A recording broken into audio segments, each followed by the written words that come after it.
Buenas tardes, mi nombre es Maite Cipio Mercedes y el día de hoy yo les voy a estar haciendo un resumen del capítulo número 1 del libro Introducción a la Filosofía. En el capítulo número 1 vemos que este busca definir lo que es la moral. En este vemos que el autor comienza citando a Sócrates en la República de Platón, quien plantea que la moral no es un tema menor o insignificante, sino que trata sobre algo fundamental del cómo debemos vivir y el porqué la elección de esta. Este también nos plantea la dificultad de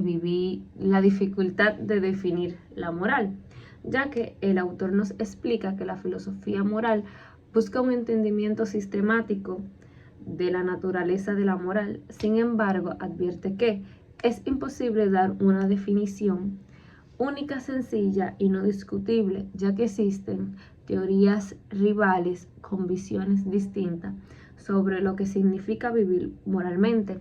Esto quiere decir que aunque él trataba de explicar y dar una definición de moral, siempre habían otras y no podíamos como cuestionarlo, ya que eso es lo que las otras personas creen. Y ahí es donde radica el problema de tratar de definir moral, ya que si la otra persona entiende que eso está bien y que eso es lo que él cree por su costumbre, porque entendió que desde pequeño eso es así, ¿quién es uno para llevarle la contraria y decir que no está bien? Continuemos. Cualquier definición compleja termina siendo chocante con algunas de estas teorías. Está la concepción mínima de la moral ante la falta de la definición universal. El autor propone trabajar con una concepción mínima. Esta se define como el núcleo o punto de partida básico de cualquier teoría moral que se debería de aceptar. Ahora vamos con el método de análisis.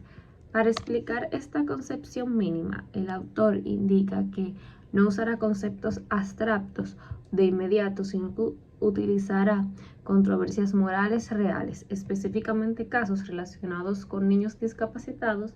A partir de estos ejemplos prácticos se extraerían las características esenciales de lo que vendría siendo de qué es la moral.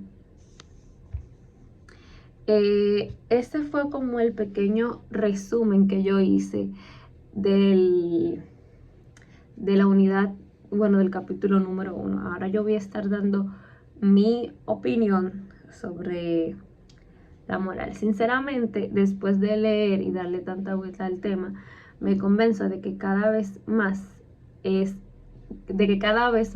la moral es algo más difícil de explicar.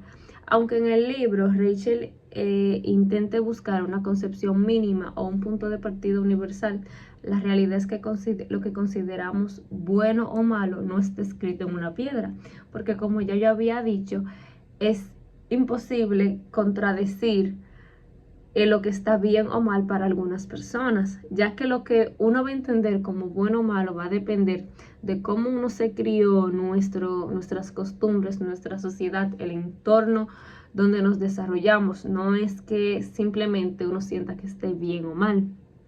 Es innegable que nacemos en un entorno que ya tiene reglas preestablecidas. Nuestra sociedad nos marca las pautas de lo que es aceptable y de lo que no. Pero no significa que estas reglas sean verdades absolutas. Son simplemente el resultado de la historia y costumbres que nos han enseñado y que nos han pasado de generación en generación. Más allá de lo que nos enseñan, creo que la moral depende de cómo cada uno de nosotros decidamos de ver el mundo, nuestra sensibilidad, nuestras experiencias personales y sobre todo la forma en la que nosotros elegimos relacionarnos con los demás. Es lo que termina definiendo lo que es nuestra ética. Al final del día, la moral no es solamente un concepto teórico, es algo que cambia según quien la mire y quien la encuentre. Lo que para alguien es una obligación moral indiscutible, para otro puede ser algo imprescindible. Un ejemplo de esto vendría siendo el tú mantener a tus padres después de viejo.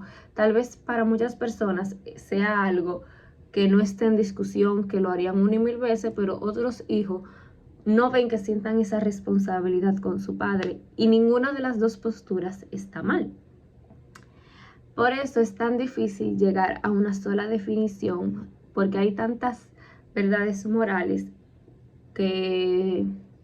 con las que podemos vivir nuestra vida. Muchísimas gracias por su atención.